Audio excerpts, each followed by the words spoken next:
네, 뉴스앤 이슈 2부 이어가겠습니다. 여당인 더불어민주당 홍영표 원내대표의 뒤를 이을 신임 원내대표가 오늘 오후에 선출됩니다. 자유한국당 지도부는 장외투쟁과 국회 활동을 병행하면서 민주당 새 원내지도부 선출 이후 국회 정상화 방안을 모색하고 있습니다. 국회 취재기자 연결합니다. 최기성 기자. 네, 국회입니다. 네, 여당의 새 원내대표 선출, 여야 대치를 풀 하나의 계기가 될 수 있을지 이런 부분에서 더 주목이 되는 상황인데요. 오늘 민주당 원내대표 선출 일정은 어떻게 됩니까?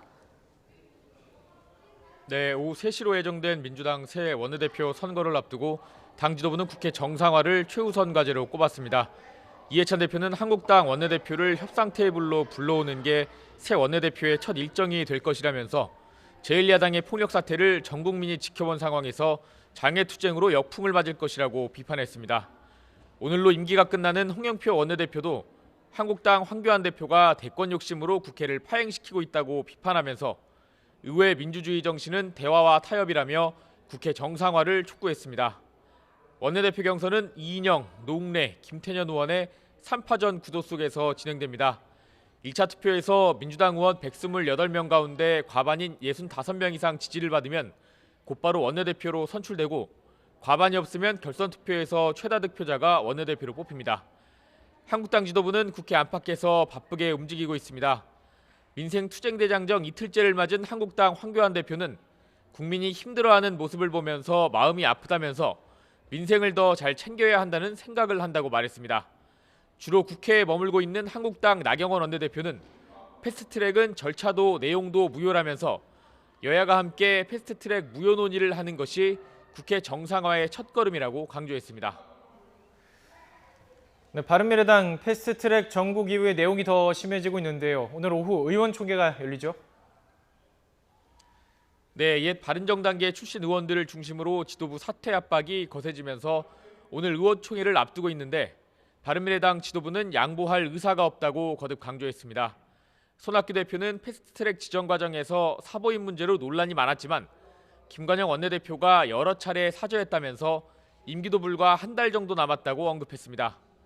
오늘 회의에서 거취 관련 언급을 피한 김 원내대표는 어제 한 라디오 인터뷰에서 퇴진을 요구하면서 물리적 행동을 하는 건 민주주의에 반하는 행동이라고 비판했습니다.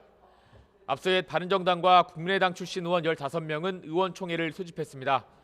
이와 관련해 하태경 최고위원은 기자회견을 열고 최고위원 5명이 김 원내대표 제안을 받아들여 민주당이나 한국당과 합당 불가 선언을 당론으로 채택하기로 합의했다고 밝혔습니다.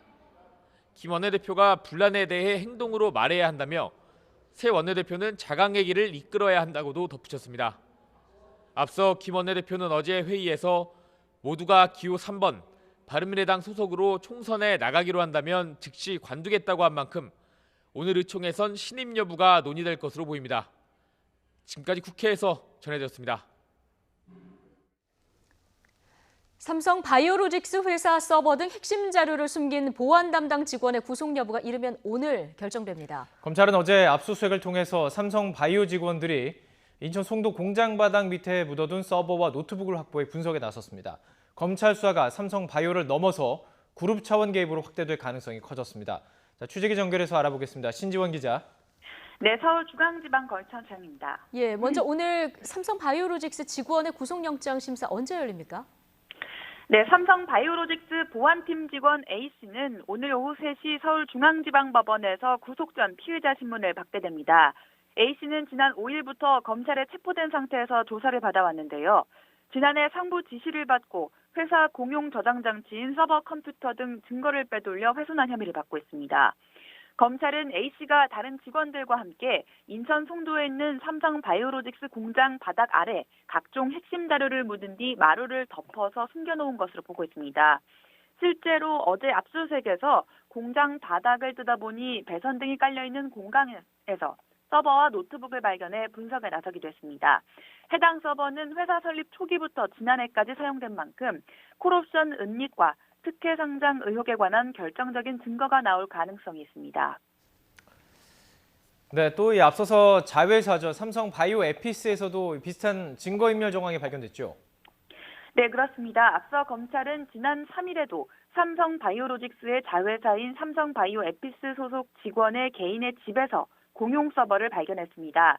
삼성 바이오로직스는 회사 서버를 공장 바닥 밑에 숨기고 자회사인 삼성 에피스는 직원 집에다 감춘 겁니다. 검찰은 이 과정에서 삼성 측이 서버를 완전히 복구 불능으로 만들기 위해 삼성 SDS 직원들도 동원했다는 진술도 확보했습니다. 또 삼성전자 보안선진화 대응팀에서 증거 인멸 과정을 지휘하는 등 다른 계열사들까지 동원해 조직적으로 개입한 정황이 드러났습니다. 검찰은 비슷한 방식의 증거 인멸이 모두 지난해 5월에서 7월 사이에 일괄적으로 벌어진 점에 주목하고 있습니다. 삼성 바이오로직스가 금융감독원 회계 감리를 받으면서 검찰 수사를 앞두고 있던 시기였습니다. 이무렵 지금 직원들의 휴대전화와 노트북을 검사해 회계 자료를 삭제하도록 지시한 삼성 바이오에피스 임직원들은 지난달에 이미 구속됐습니다. 그동안 개인적인 판단이었다고 선을 그었지만 회사 자산인 공용 서버까지 조직적으로 빼돌린 만큼 그룹 차원의 개입이 의심되고 있습니다. 네, 말씀하신 대로 이런 증거 인멸을 직원 개인이 할 수 있을까 이런 의혹이 일다 보니까 이게 그룹 차원에서 증거 인멸을 한 것이 아니냐 검찰은 지금 이 부분을 주목하고 있는 거죠? 네, 그렇습니다. 검찰은 삼성그룹 차원의 개입 없이는 증거인멸이 불가능하다고 보고 최근 삼성전자 보안선진화 TF 임원인 서모상무를 불러 조사했습니다. 민감한 자료가 담긴 회사 공용 서버를 윗선에 승인 없이 빼돌리는 건 불가능하다는 겁니다. 보안선진화 TF는 삼성그룹 전반의 보안을 담당하는 곳으로 검찰은 서상무를 상대로 누구의 지시가 있었는지 등을 자세히 캐물었습니다. 본사가 개입한 이유와 관련해 검찰은 삼성 경영권 승계 의혹에 주목하고 있습니다. 삼성 바이오에피스가 이재용 부회장을 뜻하는 JY나 박근혜 전 대통령을 뜻하는 VIP 등을 검색해 경영권 승계 자료를 삭제한 정황이 드러난 겁니다. 삼성 바이오로직스 분식회계 의혹은 이재용 부회장의 승계 과정과도 맞물려 있습니다. 2015년 제일모직과 삼성물산의 합병 과정에서 제일모직의 자회사인 삼성바이오와 에피스의 가치가 커질수록 대주주인 이재용 부회장에게 합병 비율이 유리해지는 상황이었기 때문입니다. 이 때문에 회계관리상 부채로 처리되는 콜옵션을 숨기고 뒤늦게 자본 잠식을 피하려고 회계 처리 기준을 변경한 점이 문제가 돼서 지난해 금감원 회계감리를 받게 됐다는 의혹이 있습니다. 그만큼 오늘 영장심사 결과와 서버 분석 결과에 따라 검찰 수사가 삼성 바이오로직스를 넘어 그룹 차원으로 확대될 것으로 보입니다. 지금까지 서울중앙지검에서 YTN 신지원입니다.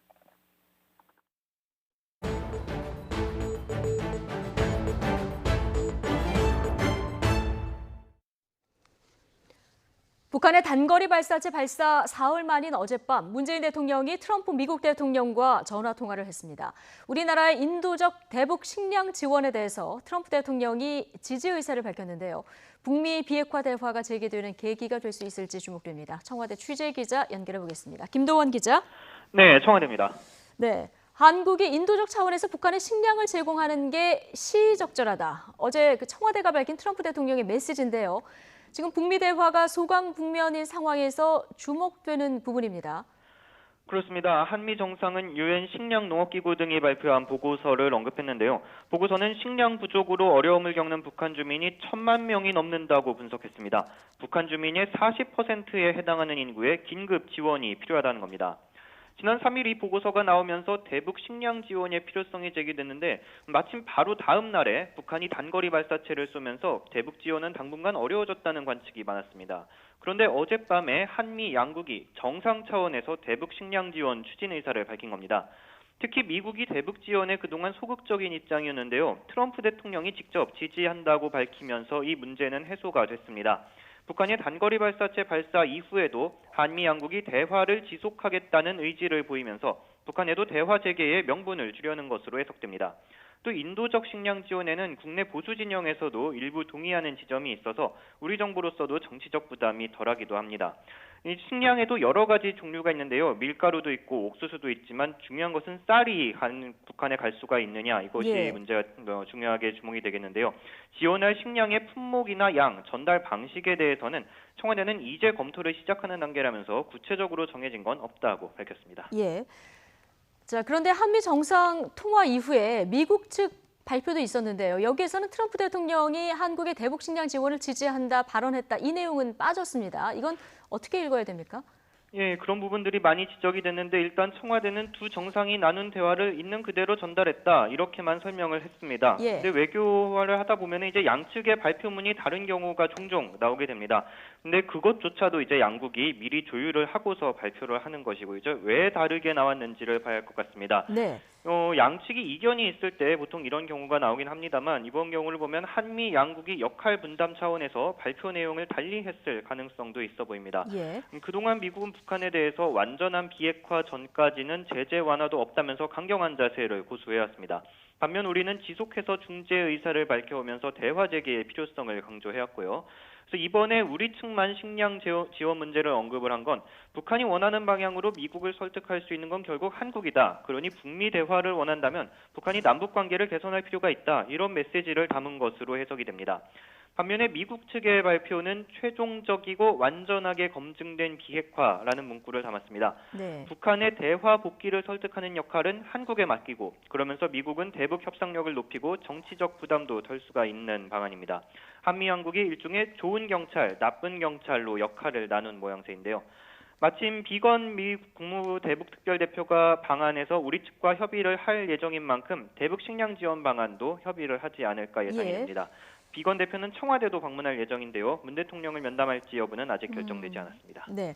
자, 또 한 가지 한미 정상이 어젯밤 통화에서 북한의 단거리 발사체 발사에 대한 평가도 있지 않을까 이렇게 예상을 했는데 여기에 대해서 특별한 얘기는 없었어요. 그렇습니다. 발사체가 미사일이다 아니다, 발사 훈련이 도발이다 아니다 이렇게 따로 규정을 하지는 않았습니다. 다만 발표문은 한미 양국이 대응을 잘했다 여기에 초점을 맞췄습니다. 예. 앞서 한미 양국은 북한의 단거리 발사체 발사가 대남 대미 압박용이면서도 나름대로 수위를 조절한 것으로 평가를 한 것으로 보이는데요. 특히 긴밀한 한미 공조 아래 대응했다라는 문구를 주목할 필요가 있습니다. 발사체 분석부터 대응 수위까지 우리 정부와 미국이 상세히 정보를 공유하면서 움직였다는 이야기입니다. 지나친 긴장 고조를 막고 한반도 상황을 안정적으로 관리하면서 비핵화 협상 재개 동력을 잃지 않았다는 평가로 보입니다. 특히 문 대통령은 트럼프 대통령이 트위터를 통해서 김정은 위원장이 합의를 깨지 않을 것이라고 밝힌 것을 높이 평가했는데요. 김정은 위원장에게 약속을 지키라고 우회적으로 메시지를 보낸 것으로 해석이 됩니다. 네. 한국, 북한, 미국 모두 이런 의미에서 이제 대화를 이어가겠다 이런 의지는 분명한 것 같은데요. 북미 간 비핵화 대화가 지금 소강 국면인 상황에서 앞서 얘기가 나온 대북 식량 지원이 유력한 카드로 떠올랐습니다. 이게 실제로 돌파구가 될 수 있을까요? 네, 일단은 국면 전환이 좋은 계기라는 점에서 북한이 응할 가능성도 있습니다. 만약에 북한이 긍정적으로 나온다면 대북 식량 지원을 위해서 남북 고위급 회담을 비롯한 남북 접촉이 잇따라 열리면서 대화 국면으로 넘어갈 수가 있습니다.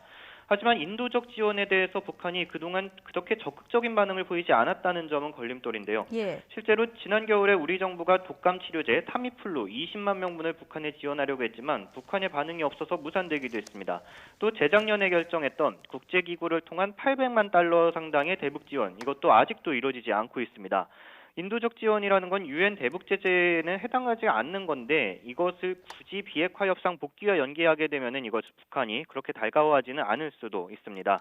또 김정은 국무위원장의 입장에서 보자면 지난달 초에 시정연설을 통해 미국에 요구했던 새로운 계산법이 어느 정도는 확인이 돼야 협상에 나서겠다 이렇게 생각할 가능성도 있어 보입니다. 물론 미국으로서도 북한의 비핵화 의지를 못 믿는 건 마찬가지이기도 하고요. 그래서 정리를 하자면 이번에 식량 지원을 받아들이면서 대화를 재개할 것인가 아니면 조금 더 버티면서 판돈을 키울 것인가 이것을 보고 김정은 위원장이 고심을 하고 있을 것으로 보입니다. 예. 자, 이런 가운데 트럼프 대통령의 방한 논의도 지금 이어지고 있습니다. 오게 된다면 언제가 유력합니까? 예, 지금 지난달 한미 정상회담 이에 어젯밤 정상 간 통화에서도 가까운 시일 내라고 표현을 했는데 확정되지는 않았습니다. 보통 트럼프 대통령이 이달 말과 다음 달 말에 잇따라서 일본에 방문하는 것을 트럼프 대통령 방한의 계기로 보고 있는데요. 예. 원래는 4차 남북 정상회담이 열린 뒤에 트럼프 대통령이 방한해서 이 결과를 논의한다. 이것이 기본적인 구상이었습니다. 하지만 벌써 5월 초순이 다 지나가는 상황에서 이달 내에 남북 정상회담이 열린다는 건 쉽지 않아 보입니다. 트럼프 대통령의 방한 시기를 좀처럼 확정짓지 못하는 건 이런 이유도 있을 것으로 보입니다. 하지만 트럼프 대통령이 일본에 2번이나 가는데 우리나라는 한 번도 안 온다면 코리아 패싱 논란이 또 나올 게 뻔합니다.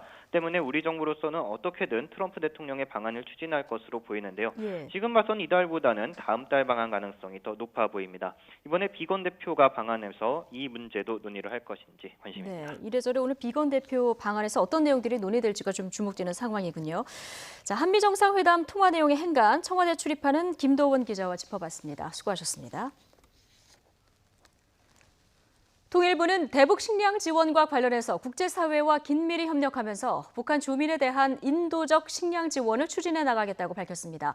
통일부 이상민 대변인은 오늘 정례 브리핑에서 국제기구가 북한 식량 상황이 매우 심각하다고 발표한 것에 대해서 같은 동포로서 인도적 차원에서 우려하고 있다면서 이같이 말했습니다. 내부적으로 검토하고 있는지에 대해서는 관계기관 협의 등 여러 과정이 필요해 지금 단계에서 구체적으로 말할 수 있는 상황이 아니라고 말했습니다. 네, 골관절염 치료제 인보사 K주의 성분이 뒤바뀐 걸 알고도 판매했다는 의혹을 받는 코롱에 대해서 검찰이 수사에 착수했습니다. 서울중앙지검은 최근 시민단체 소비자주권시민회의가 코롱 생명과학식품의약품안전처를 고발한 사건을 형사 2부에 배당했다고 밝혔습니다. 코롱 생명과학은 애초 허가를 받은 연골세포가 아닌 신장세포를 이용해서 인보사를 제조한 뒤 이를 고의로 숨기고 판매했다는 의혹을 받고 있습니다. 또 식품의약품안전처는 지난 2017년 인보사 허가 심의를 부정하게 진행했다는 의혹을 받고 있습니다. 주성분이 바뀐 골관절염 유전자 치료제 인보사를 투여하는 환자들의 손해배상 집단 소송 움직임도 본격화됐습니다. 법무법인 오킴스는 코롱 생명과학을 상대로 소송을 제기할 인보사 투여 환자를 모집한 결과 어제 기준 소송 참여 의사를 밝힌 환자는 110여 명으로 집계됐다며 이달 중에 소장을 접수하겠다고 밝혔습니다.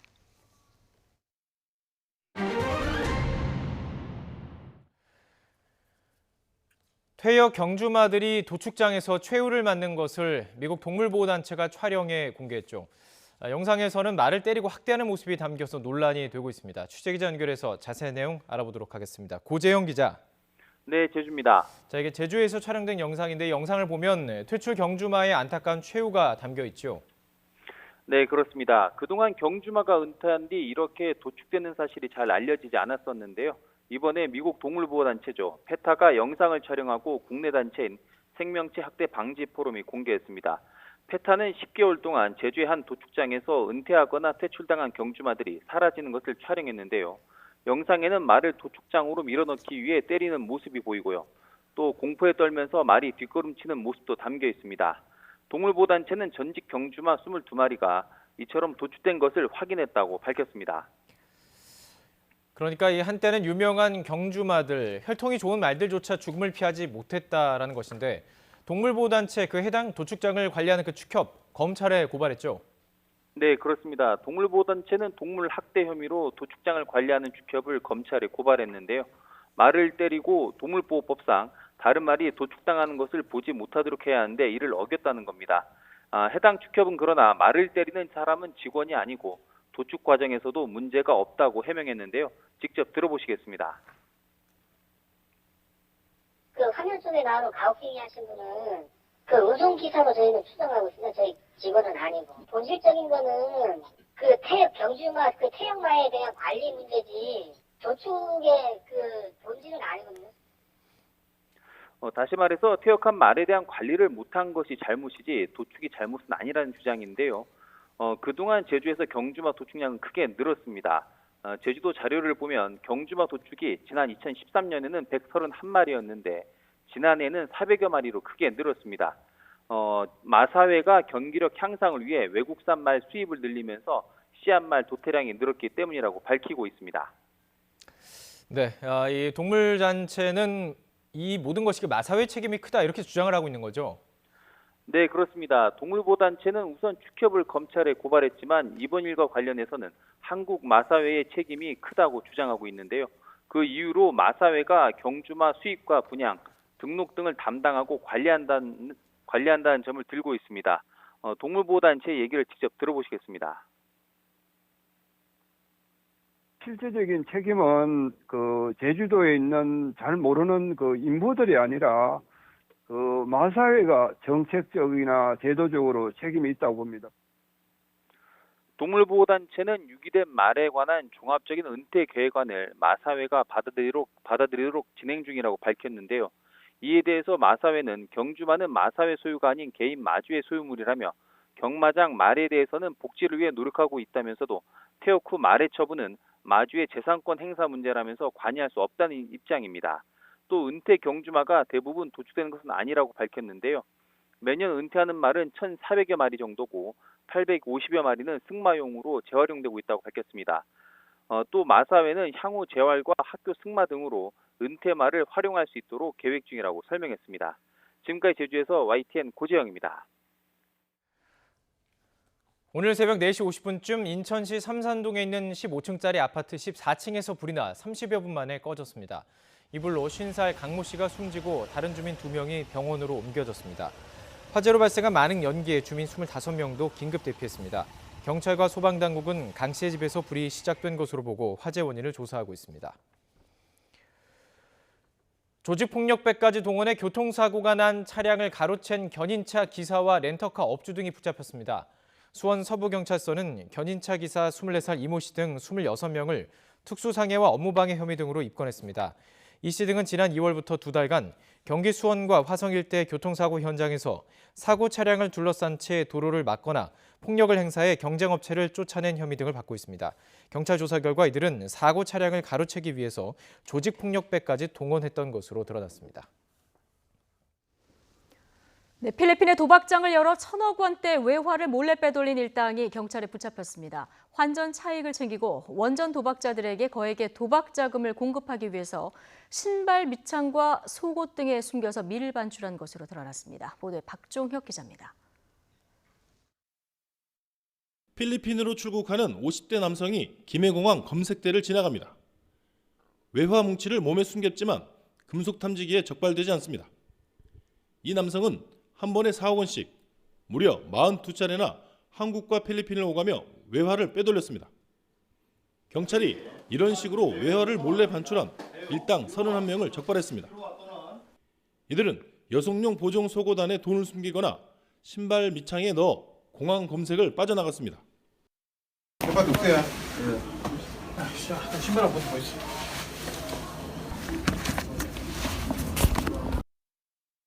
필리핀으로 몰래 빼돌린 돈은 경찰이 1차로 확인한 것만 1,080여억 원입니다. 이 조직은 필리핀 마닐라의 호텔 카지노에서 도박장을 임대해 운영했습니다. 원정 도박자들이 국내의 대포 통장 등에 한화로 입금하면 필리핀에서 패스로 내주고 거액 도박을 할 수 있게 해준 겁니다. 이렇게 해서 환전 차익까지 챙겼는데 1억에 180만 원 정도, 모두 18억 원에 달했습니다. 필리핀 현지에서는 거액의 도박 자금은 원화에서 페소화로 환전이 안 됩니다. 즉 환전이 쉬운 유로화와 달러화가 환전시키기 때문에 그렇게. 경찰은 적발된 일당 가운데 8명을 구속하고 20명을 불구속 입건했습니다. 또 필리핀 현지 총책 등 3명의 여권을 무효화하고 인터폴에 적색 수배를 요청했습니다. 또 압수한 대포 통장과 은행 계좌를 분석해 정확한 환치기 규모를 확인하고 원전 도박자들도 수사한다는 계획입니다. YTN 박종혁입니다.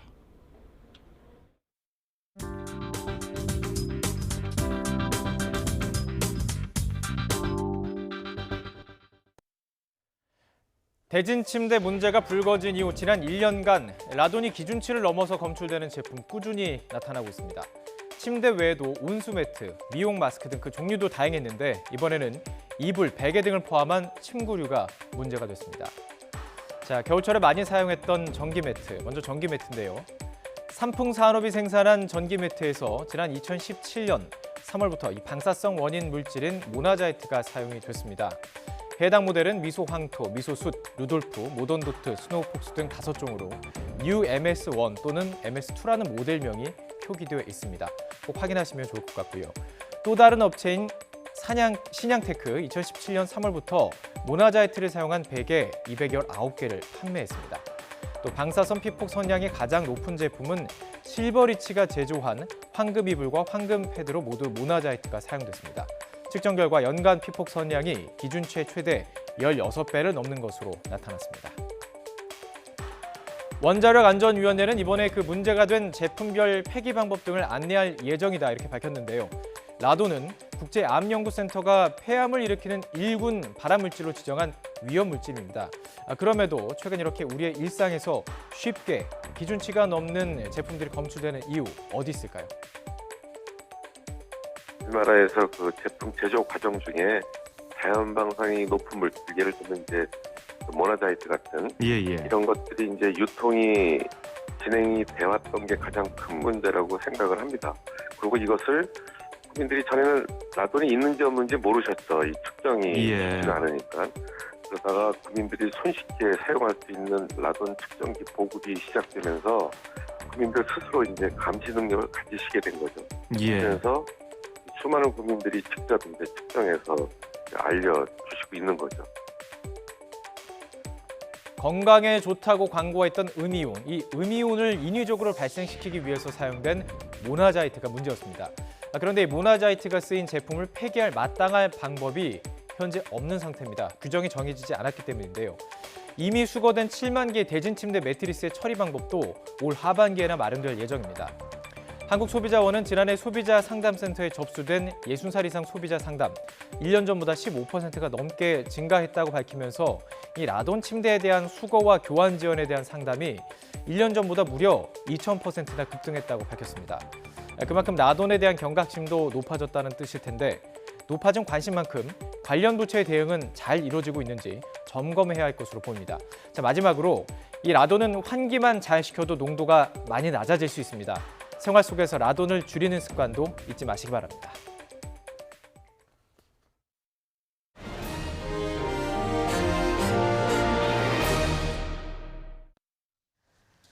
네, 유류세 인하폭 축소 첫날인 어제 주유소 절반 이상이 휘발유 값을 올린 것으로 나타났습니다. 소비자단체 에너지 석유시장 감시단은 전국 주유소 11,450곳 가운데 56.1%가 어제 기름값을 인상한 것으로 조사됐다고 밝혔습니다.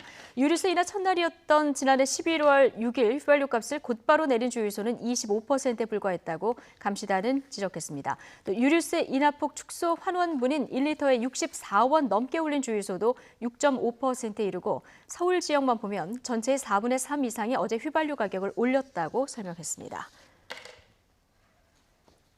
네, 이틀째인 오늘 기름값은 어떨까요? 서울 휘발유 가격이 1리터에 1,600원을 넘어섰습니다. 한국석유공사 유가정보서비스 오피넷을 보면 오전 9시 기준으로 서울 주유소 보통 휘발유 평균 가격은 1리터에 1,603.09원으로 나타났습니다. 서울 휘발유 가격이 1,600원을 돌파한 건 지난해 11월 28일 이후 5개월여 만입니다.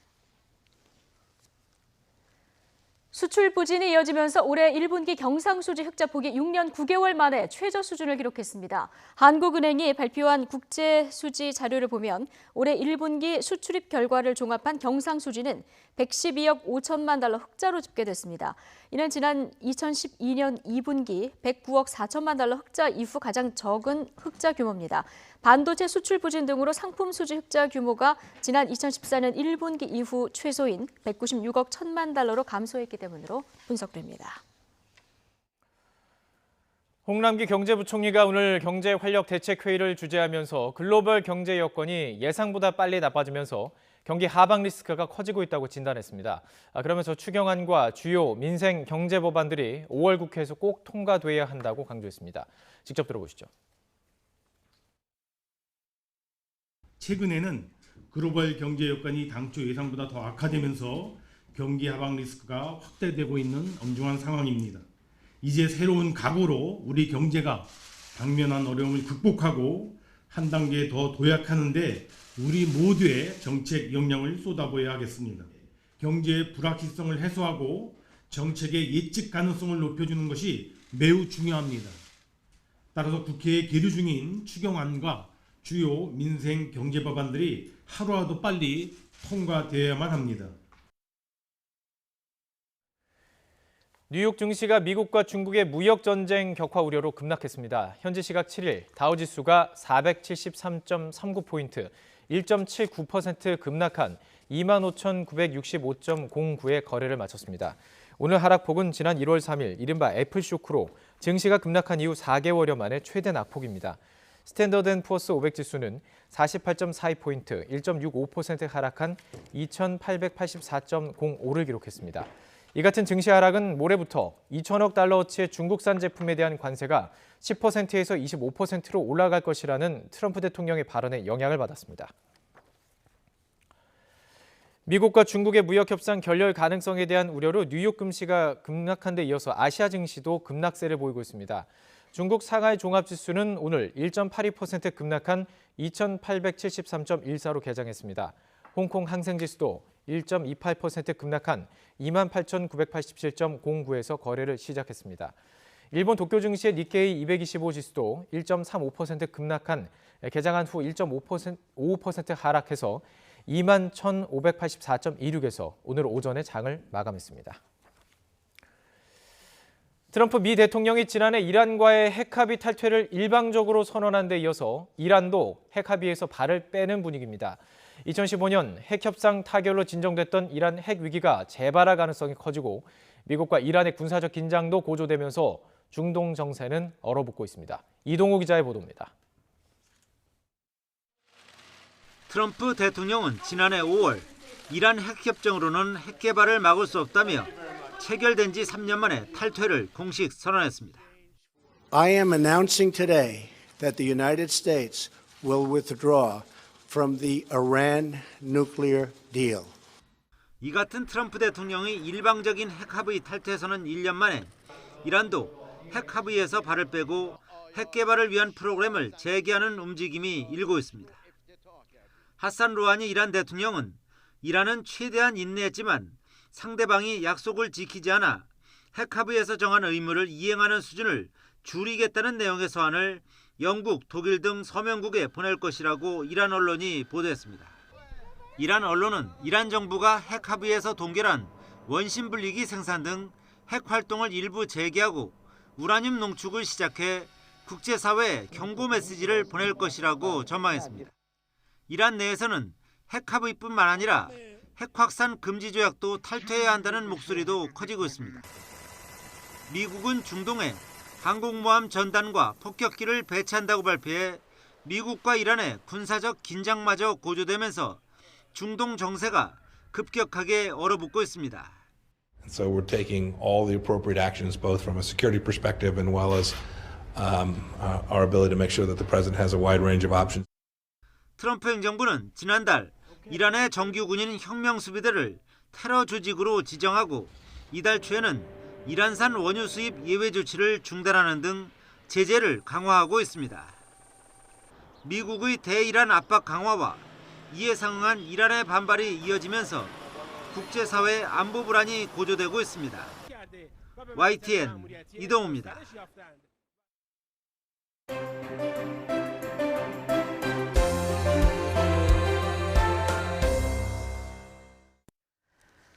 발사체냐 미사일이냐 도발이냐 타격훈련이냐 우리 군 당국의 같은 보고를 듣고도 여야는 엇갈린 해석을 내놓았습니다. 관련해서 오늘 여야 의견 직접 들어보는 시간 마련했습니다. 박범계 더불어민주당 의원, 장제원 자유한국당 의원 두 분 나와 계십니다. 어서 오십시오. 네, 반갑습니다. 안녕하세요. 예, 자, 도발은 아니다.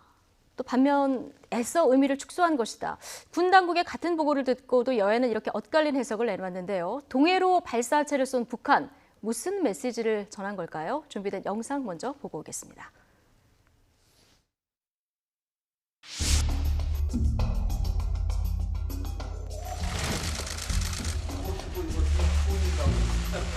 방사포냐, 미사일이냐, 다른 화력 타격 시험이냐, 실험이냐, 이 부분에 대해서 여러 가지 다수의 종류가 같이 이렇게 혼재되어 있기 때문에 면밀한 분석이 더 필요하다. 국방부는 국방부의 역할이 있다. 근데 국방부가 지나치게 지금 정무적 판단을 하고 있다는 부분을. 이를 미사일이라고 말하지 못하는 홍길동 정부는 도대체 어느 나라 정부입니까? 이건 한국의 국방부가 아니라 북한의 통전부 같은 말입니다.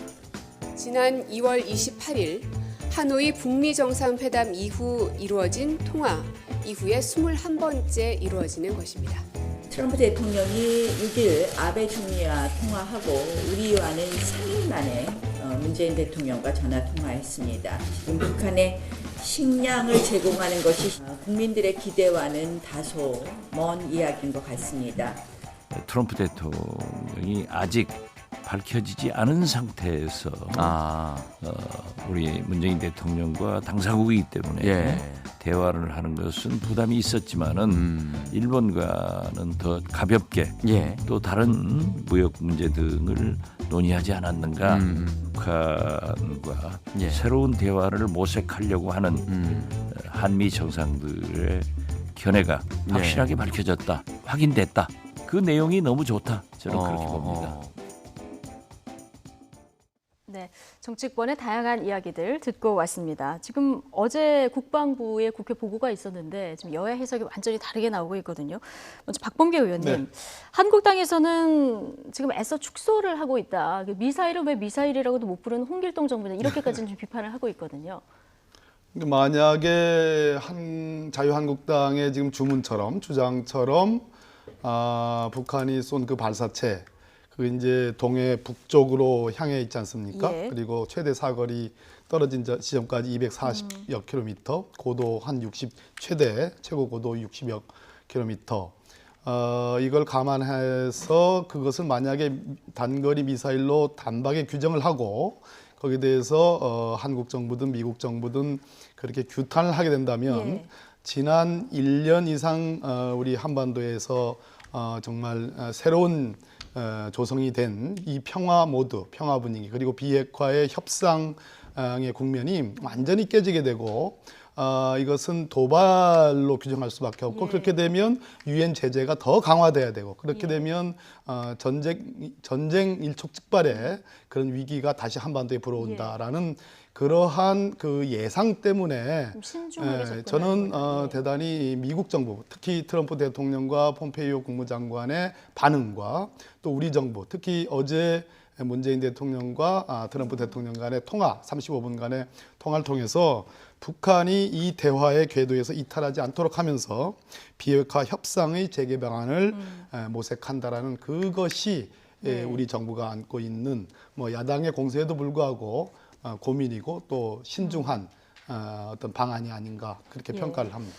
어쨌든 평화를 끝까지 이뤄내려고 하면은 대화가 필요하고요. 이런 대화를 이어가려고 하면은 지금 북한의 여러 가지 행동에 대해서 좀 신중하게 접근할 수밖에 없다. 이런 의견을 주셨는데 정의당 김종대 의원은 그래서 이제 북한의 이런 발사체 발사에 대해서 이게 새끼 호랑이다 이런 표현까지 썼거든요.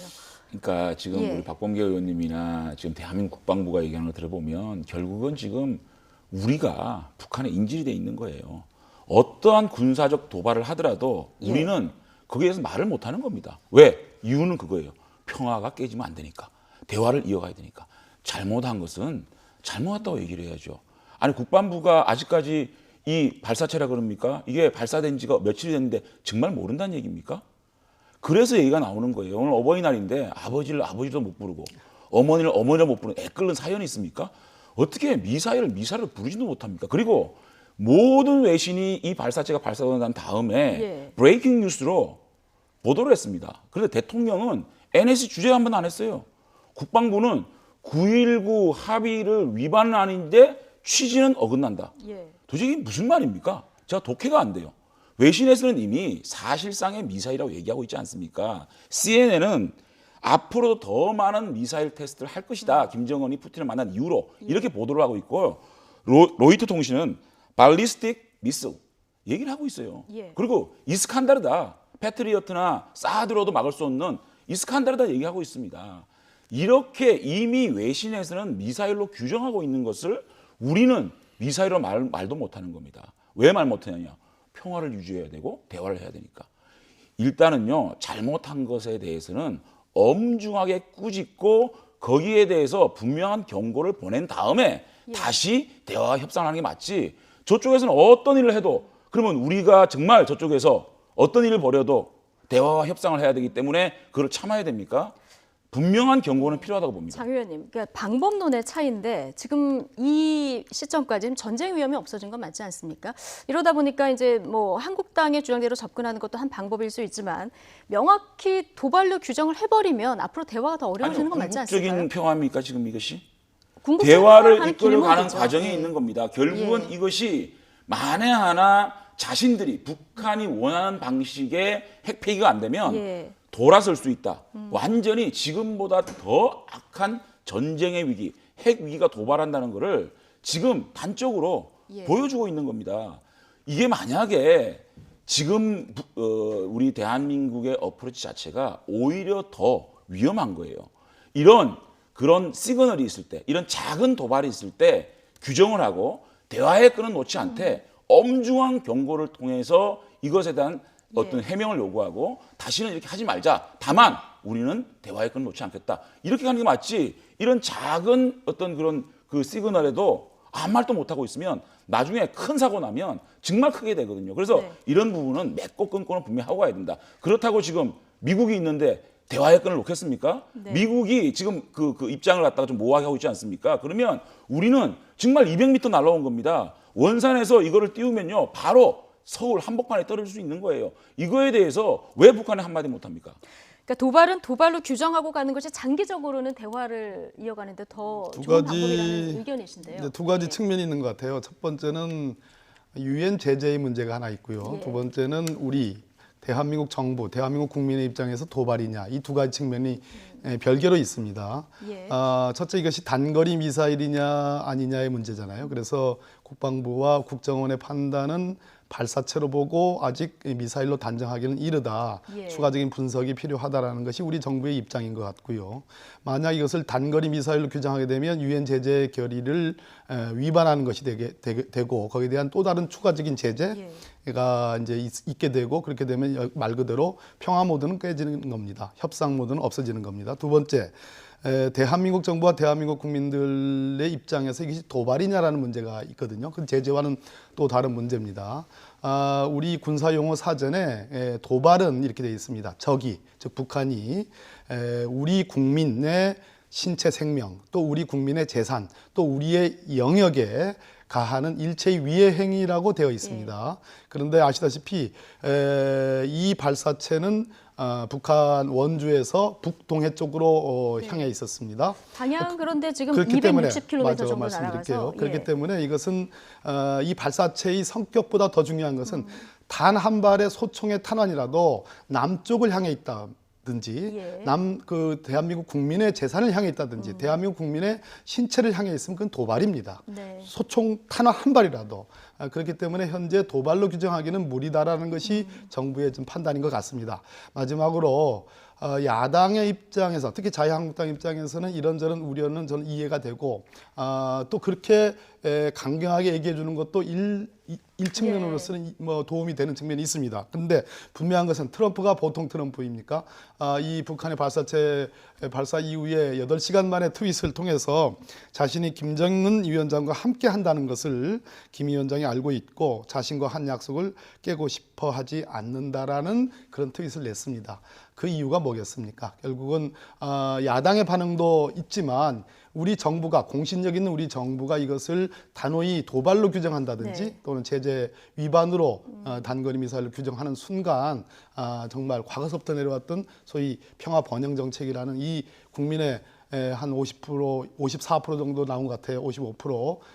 현 정부의 대북 정책에 대한 찬성 의지, 그것까지 감안하면 정부로서는 이러한 판단을 할 수밖에 없다, 이렇게 말씀드립니다. 그 미국의 트럼프 대통령의 반응을 가지고 다행이다라고 얘기하는 거는 저는 저렇게 해석하는 것에 대해 동의할 수가 없어요.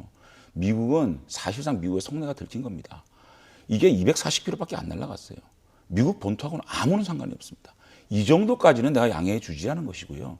두 번째는 미국의 인내가 길어질수록 전쟁의 위험은 더 강해진다라고 봐야 됩니다. 미국은요, 인내할 때까지 인내할 겁니다. 명분을 축적할 때까지 축적할 겁니다. 그리고 돌아서는 순간 한반도는 굉장히 어려워지거든요. 이럴 때일수록 미국보다 우리가 좀 더 북한에 대고, 이게 정말 뭐냐, 북한의 입장을 정확하게 밝혀라. 왜 북한이 9.19 군사합의를 이렇게 무시하느냐, 왜 국방부 말대로 이 합의의 취지에 어긋난 행동을 하느냐에 대해서 엄중하게 책임을 물어야 되는 겁니다. 그래야지만 미국도 어느 정도 이 부분에 대해서 자신들이 양해해서 이 문제가 끝난 게 아닌 명분 축적이 안 되는 거지. 지금 미국의 자세를 오히려 전 위험하다고 생각하거든요. 그 미국의 자세를 그렇게 해석하는 거에 대해서는 저는 동의가 안 됩니다. 한 가지만 더 짧게요. 예. 트럼프 대통령이 저는 재선에 성공할 거라고 보는 거거든요. 지금 역대 아마 지지율 중에 최고 45%의 지지율을 이번에 어제 기록을 했고, 트럼프 대통령의 4대 트윗 내용이 있습니다. 제일 첫 번째가 남북 미 관계, 이 북한 핵 관련된 것이 제일 많이 하고 있고, 두 번째는 멕시코와의 국경 분쟁, 국경 장벽 문제, 세 번째는 중국과의 이제 무역 분쟁, 그다음에 추가적인 것이 이제 이란 문제가 이제 생겼는데요. 그만큼 트럼프의 입장에서는 소위 대북 정책, 이 비핵화 정책이 자신의 재선의 결정적인 지금 키라고 보는 겁니다. 그렇기 때문에 장재현 의원님의 그러한 어떤 걱정은 충분히 알겠으나 제가 보기에는 트럼프 대통령이 재선에 성공할 가능성이 높고, 뮬러 특검이 면죄부를 줬지 않습니까? 또 지지율이 오르고 있고, 또 미국이 전 세계 OECD 국가 중에서 가장 좋은 경제 지금 상황을 맞이하고 있는 측면에서 저는 트럼프의 이런 방향과 우리 정부가 같이 가는 것이 맞지 않는가, 이런 생각을 합니다. 어쨌든 방법은 다르지만 궁극의 평화로 가야 한다. 이건 뭐 그렇습니다. 모든 국민들이 다 동의를 하실 텐데, 자, 이런 상황에서 어제 한국과 미국 두 정상이 밤에 한 35분 정도 통화를 했습니다. 여러 가지 대화가 주목됩니다만은 식량 지원 이야기가 나왔고요. 트럼프 대통령도 매우 시의적절하다. 자, 이런 표현을 썼습니다. 이것이 지금 시점에서 적절한가? 또 하나는 이것이 북한을 대화의 장으로 끌어들일 명분이 될 수 있을까? 이 부분이 궁금한데 어떻게 보십니까? 저는 식량 지원할 때 하더라도 혼낼 건 혼내야죠.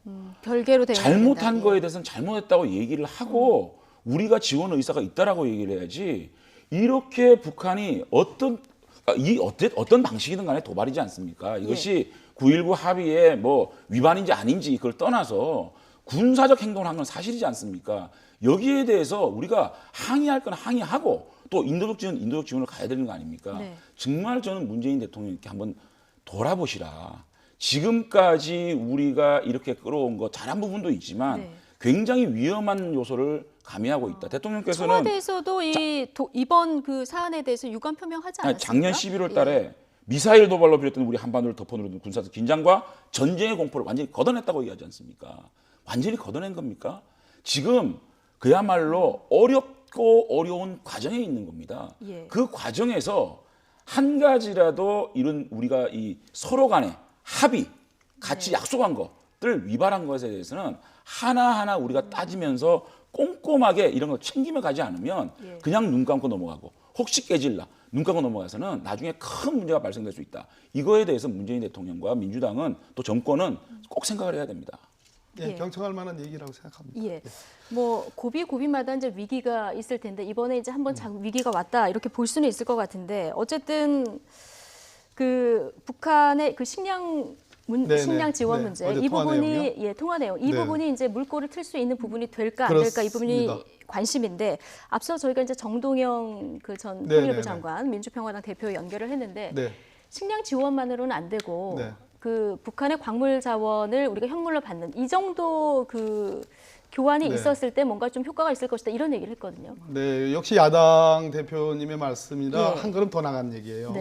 중요한 것은 우리 이제 오늘 치열한 논쟁을 하다시피 북한의 단거리 발사체의 발사를 어떻게 성격을 규정하느냐 문제와 관련해서 야당의 비판은 있지만, 어쨌든 양국, 미국과 우리 대한민국 정부의 수반들께서 통화를 하셨고, 이것을 아주 뭐 엄중한 사태긴 하지만 이것이 대화 분위기를 깨는 정도의 것은 아니다. 그리고 비핵화 협상 모드는 계속 지속해야 된다 하면서 우리 한국 정부가 북한의 지금 유엔 보고서에 의하면 한 50%가량의 북한 주민들이 영양실조 상태에 있다고 합니다. 그래서 인도적 지원, 쌀 지원과 같은 인도적 지원을 좋은 생각이다라는 평가를 했고, 그것은 곧 북한이 대외적으로 외국에서 식료품을 구입하는 것을 지금 허락하겠다라는 그런 취지거든요.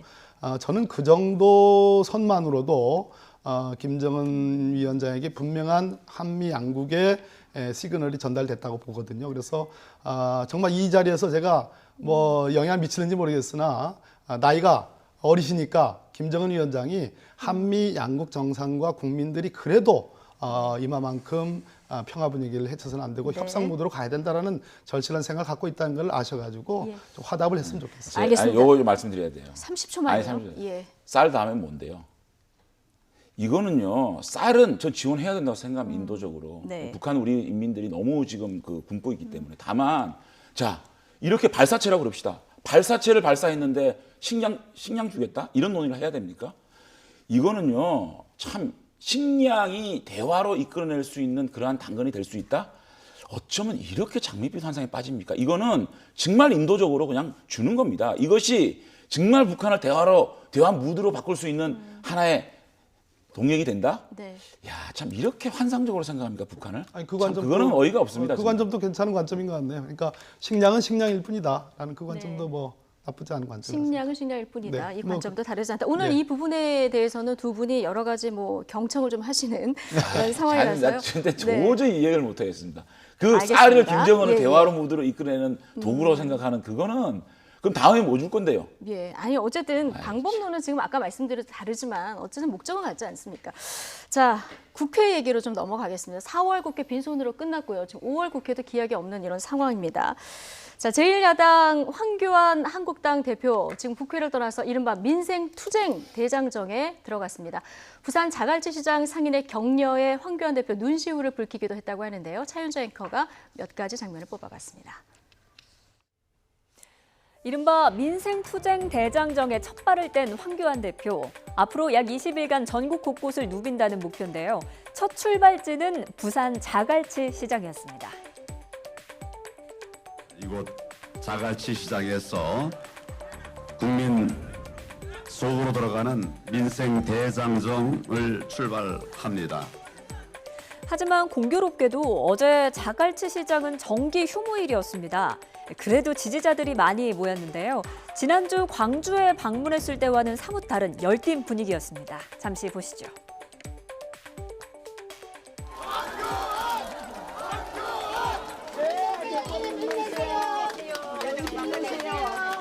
지금 누가 이 나라를 바로 맞겠습니까? 미우나 고우나 자유한국당밖에 더 있습니까?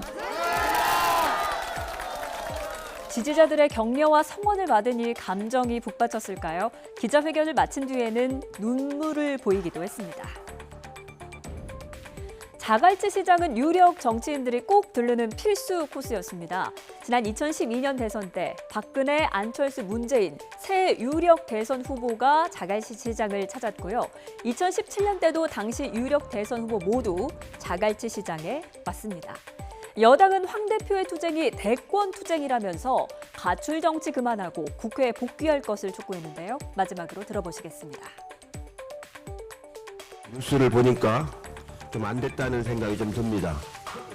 장애 투쟁이 과거에는 언론과 막힌 야당의 저항 수단으로 어느 정도 효과가 있었지만 이번처럼 제1야당이 일으킨 폭력 사태를 전 국민이 지켜보신 상황에서는 길어질수록 오히려 역풍을 맞이할 것이라고 예상이 됩니다.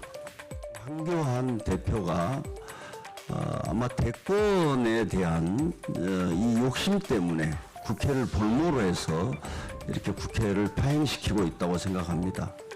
뭐 민생 투쟁을 하겠다 이렇게 하는데 그 정확한 표현은 대권 투쟁입니다.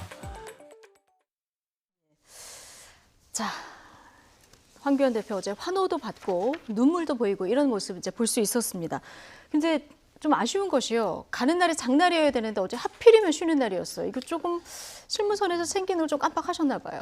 예, 그거는 제가 정확하게 설명을 드릴 거고요. 네. 참 민주당 지도부 너무한 거 아닙니까? 도둑놈들이라고 그러더니 안 됐다 그러고 저희들하고 추경 생각 있는 거예요.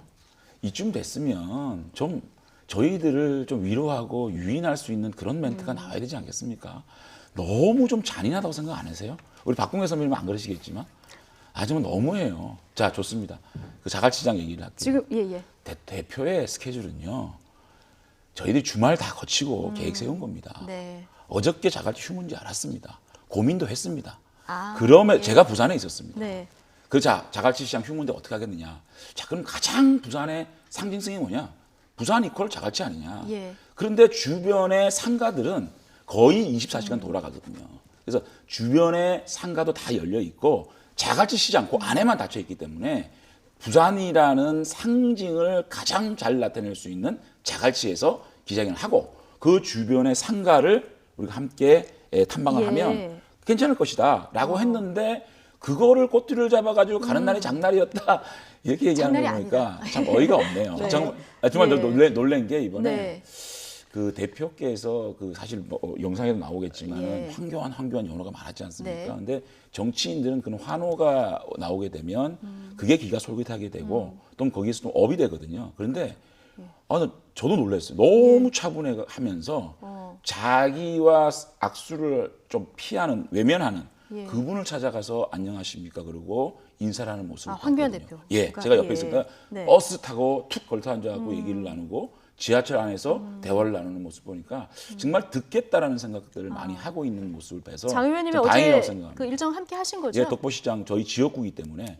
같이 오셨는데 저도 깜짝 놀랄 정도로 많은 환호가 있어가지고 그동안 좀 많이 북받쳤던 우리 보수 세력들 또 그 상가지 않습니까? 시장이지 않습니까? 지금 너무 경제가 어려우니까 거기에 대한 하소연을 하는 우리 국민들이 꽤 많았습니다. 예, 박범계 의원님, 지금 장제훈 의원님은 민주당에서 지금 아마 대권에 대한 욕심 때문에 국회를 볼모로 삼고 있다. 이 부분에 대해서 조금 그 불만이 있으신 것 같은데요. 지금 민주당이 이쯤 되면은 뭔가 한국당을 불러들일 유인책을 좀 마련해야 되는 것이 아니냐 이런 의견이세요. 어떻게 보십니까? 제가 좀 그 조언을 드린다면 최근에 여러 가지 여론조사 중에 눈에 띄는 대목, 그러니까 패스트트랙에 대한 찬성 여론이 55%, 박근혜 전 대통령의 석방 반대의 여론이 60%가 좀 넘고요. 또 자유한국당이 장애투쟁을 그만두고 지금 국회로 복귀해서 여당과 협상에 임하라는 비율도 55%. 전체적으로 뭐 공수처 같은 경우는 70%가 훨씬 넘고요.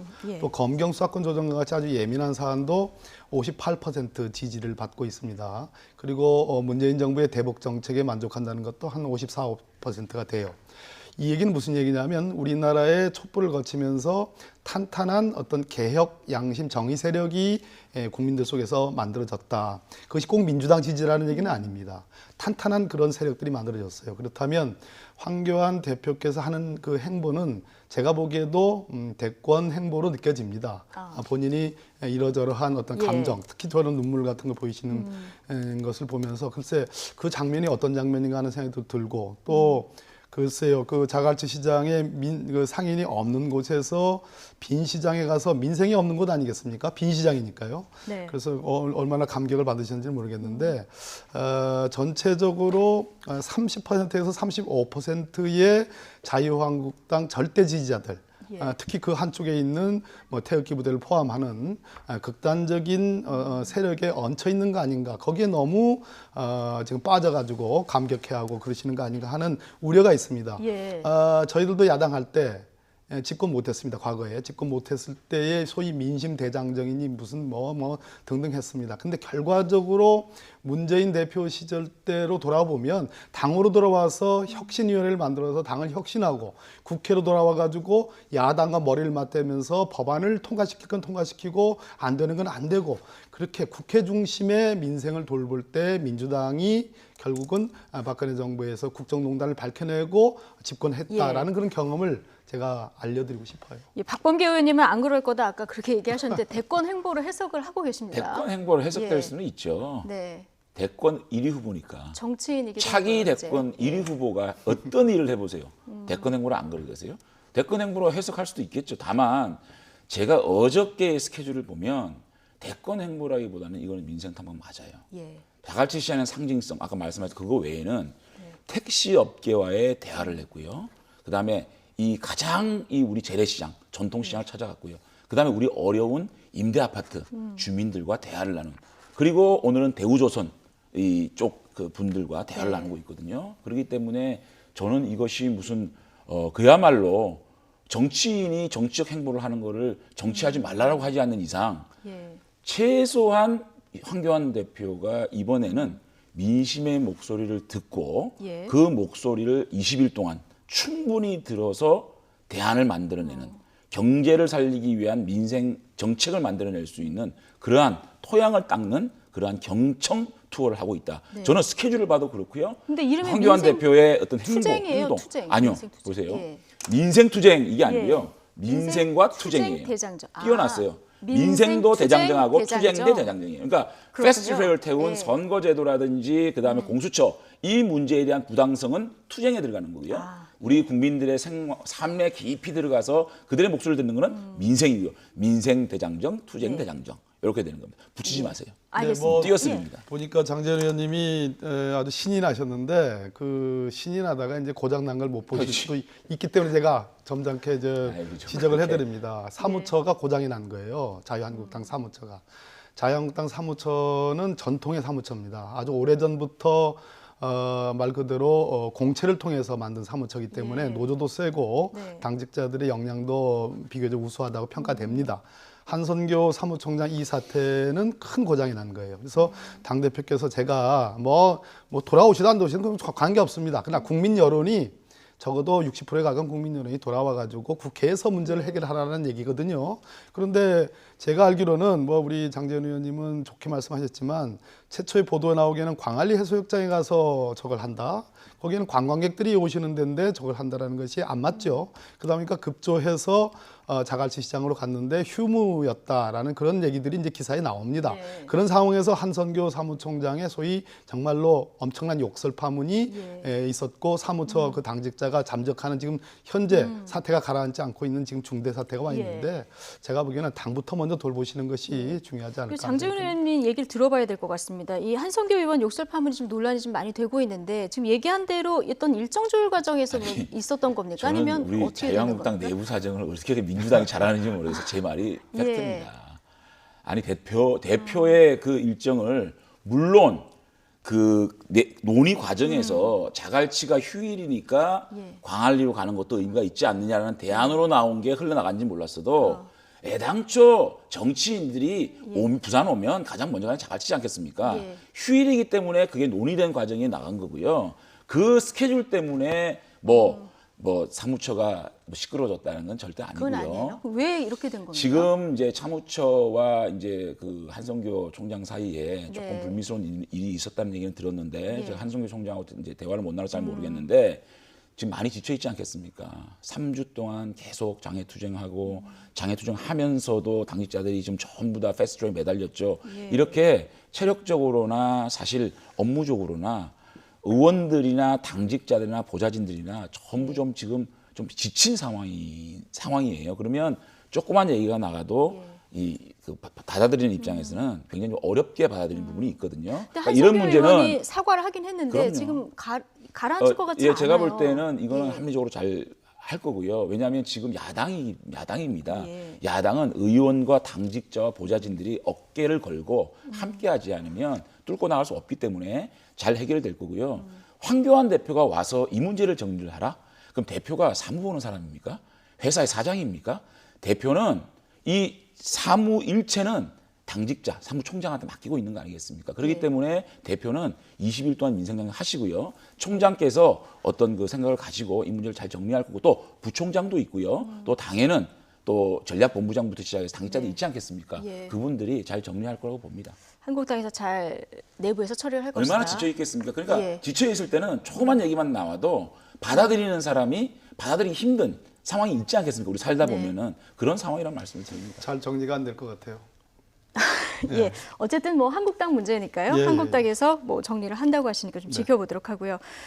지금 일단 국민들 민생 법안도 통과가 돼야 되고 추경도 통과가 돼야 되고 어떤 대화의 물꼬를 틀 계기가 있어야 되는데 오늘 민주당 원내대표 경선이 있습니다. 오후에 진행이 될 건데요. 세 분이 나오셨는데 제가 뭐 오늘 선거가 이루어지기 때문에 제가 누가 될 것인가 이런 거 묻는 건 적절하지 않은 것 같고 결선 투표까지는 갈까요? 엎어치나 매치나 똑같은 질문이신데요. 예측 불허의 선거이긴 합니다만 글쎄요, 참 다 친한 분들인데 한 분은 대중에게 많이 알려지신 개혁적 성향, 한 분은 적어도 이 문재인 정부에서 상당히 당청을 잘 알고 있는 그러면서도 뭐 이렇게 호불호가 없는 그런 분이고 또 한 분은 뭐 방송 오래 하셨고 또 여러 번 또 이렇게 낙선하셔가지고 동정표도 꽤 갖고 계시는 또 포용적인 그래서 모르겠습니다. 어쨌든 네. 여기서 어떻게 보십니까? 예. 야당 입장이요? 제가 여쭤보겠습니다. 어쨌든 저 세 분 다 내가 그 지금 대화의 물꼬를 틀 협상력이 가장 좋다. 이걸 이제 강조하고 계시거든요. 민주당의 새 원내대표가 들어서게 되면 야당 뭔가 좀 입장에서는 계기가 될까요? 한 분은 아마 대화가 잘 안 될 겁니다. 네. 제가 예결위 본회의 때 정책위장을 했던 분인데 저분 때문에 이 본예산이 깨질 뻔했어요. 네. 굉장히 강성이고 바른미래당에서 이 제가 소소위가 하면 안 되는 안 거죠. 되겠네요. 네, 소소위가 굉장히 네.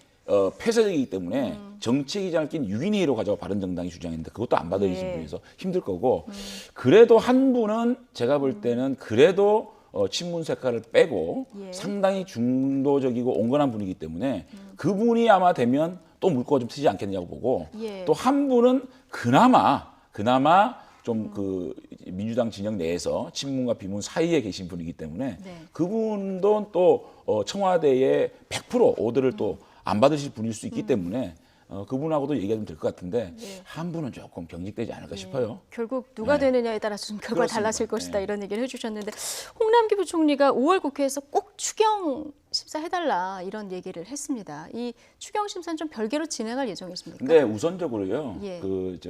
추경 문제는 그 예비비가 있습니다. 미세먼지 부분이나 또 산불 지진 부분은 1조 8,500억이 있습니다. 그거 먼저 쓰십시오. 자꾸 몰지 말고. 그리고 반박 논리를 잠깐만요. 지난번부터 계속 자, 얘기하시는데 잠깐만요.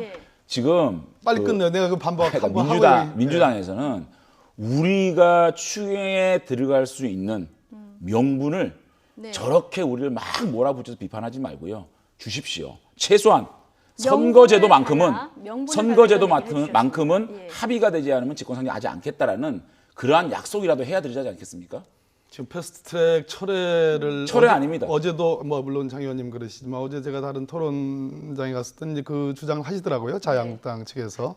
그거는 민주당 문 닫으라는 얘기이기 때문에 그건 있을 수가 없는 얘기고 패스트트랙 절차가 앞으로 수백 일 있기 때문에 돌아오시라.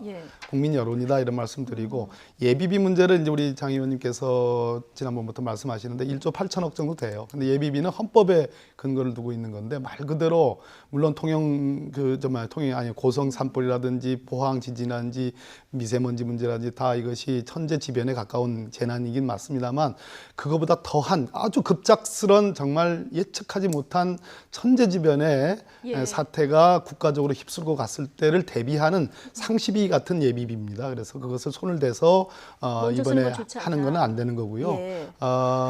이제 자유한국당 입장은 재난 예산과 또 재정 확장을 위한 어떤 경기 부양 예산을 좀 구분해 달라라는 아마 온건 노선은 그러는 것 같습니다. 그래서 그런 부분도 한번 들어오셔서 홍남기 부총리와 함께 또 여당과 함께 좀 논의를 해봤으면 10초만 주세요. 좋겠습니다. 아니 산불, 지진 그런 거 쓰라고 예비비 주는 겁니다. 산불보다 그 고성 산불보다 더 나쁜 게 있습니까? 쓰십시오. 어찌됐든 진화는 됐고요.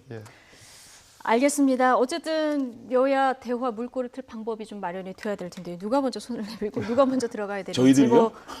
알겠습니다. 오늘 말씀은 여기까지만 듣겠습니다. 박범계 더불어민주당 의원 그리고 장제원 자유한국당 의원 두 분과 이야기 나눠봤습니다. 고맙습니다. 네, 고맙습니다.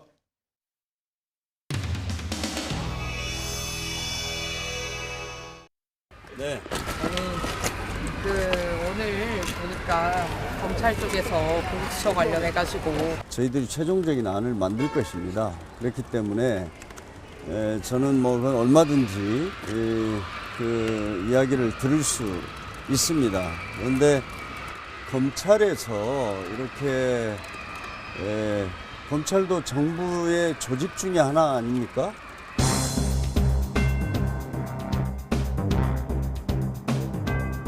네. 그렇고 보안 유치원 앞에서 유치원만큼은 좀 피하려고 했는데 저도 피하고 싶었는데 죄송해요. 안녕하세요. 어린이 날 축하해요. 내가 몰려온다.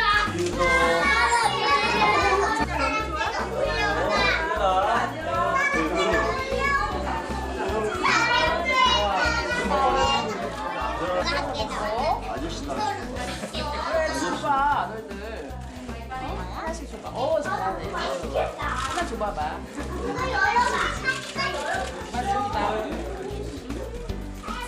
사랑짝이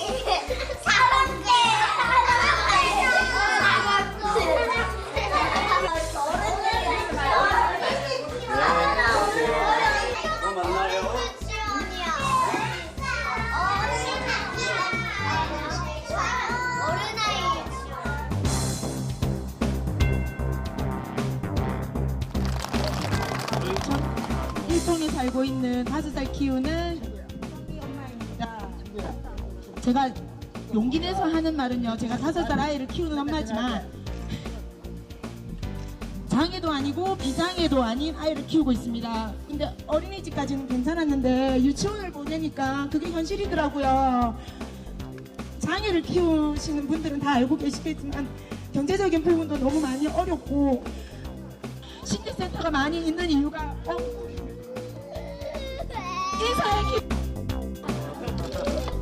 그래서 심리센터라든지 그런 게 좀 복지가 정말 많이 개선돼야 될 것 같고, 대한민국이라는 나라가 정말 아직까지는 제가 떨리는 마음으로 말하지 않을 겁니다.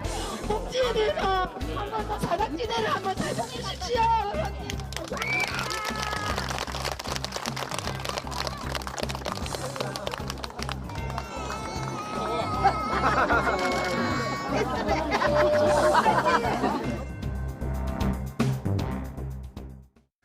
국정농단 사건 등으로 수감 중인 박근혜 전 대통령이 형 집행정지 신청이 기각된 이후 처음으로 외부 병원을 찾았습니다.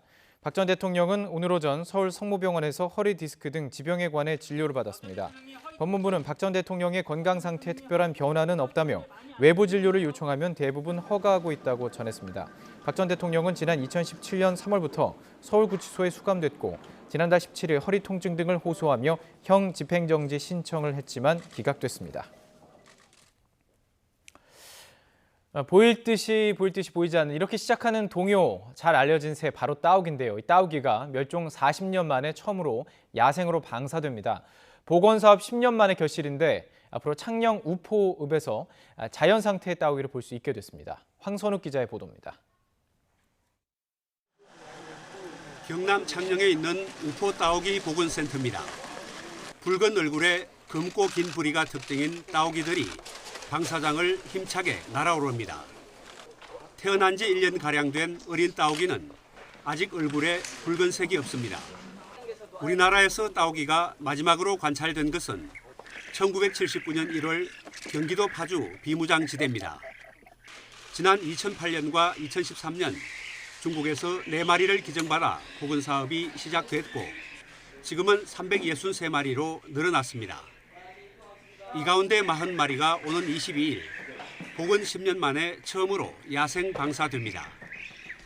야생으로 돌아가기 전 3개월 동안 비행 훈련과 먹이 사냥 등 자연 적응 훈련도 받았습니다. 복원 이후 첫 자연 방사여서 생존율이 얼마나 될지는 미지수입니다. 잠을 잘 수 있는 공간, 이제 먹이를 먹을 수 있는 공간, 그런 것에 애들이 학습이 많이 안 돼 있습니다. 처음 방사했을 때는. 그런 환경 적응이 안 되기 때문에 따오기가 많이 죽고. 방사되는 따오기들은 위치 추적기와 가락지를 착용시켜 실시간 위치 파악이 가능합니다. 복원센터는 여기서 얻은 정보로 병에 걸리거나 다친 따오기를 구조하고 우포늪 이외 대체 서식지도 발굴할 계획입니다. YTN 황순욱입니다. 신용을 지키지 않는 사람들로 빛을 잃어가는 우리의 사회. 고려 신용정보가 밝히겠습니다. 당신의 희망찬 미래를 위해 고려 신용정보. 의치 세정제 쓰고 계시죠? 반가운 뉴스가 있습니다. 드디어 색소도 보존제도 없는 클리덴트가 출시됐습니다. 야호! 색소, 보존제 0%. 이순재 안심 클린 클리덴트.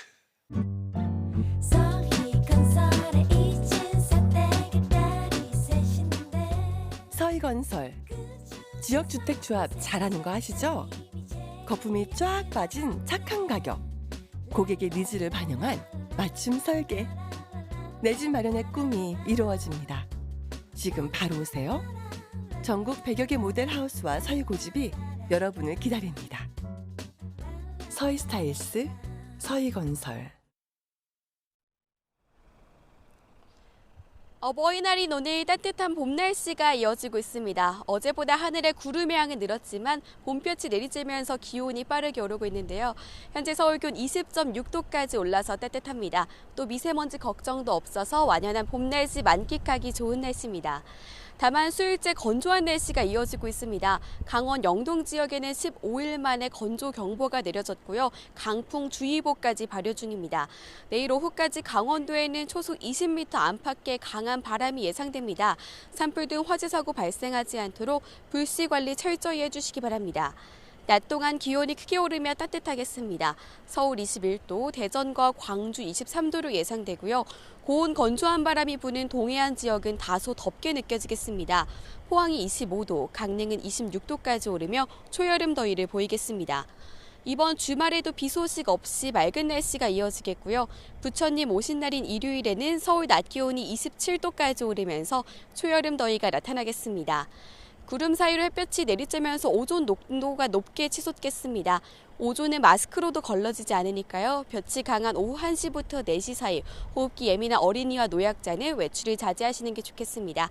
지금까지 하늘공원에서 YTN 권혜인입니다. 네, 뉴스 1시 마치겠습니다. 잠시 뒤 노종면의 더 뉴스가 이어집니다. 시청해주신 여러분 고맙습니다.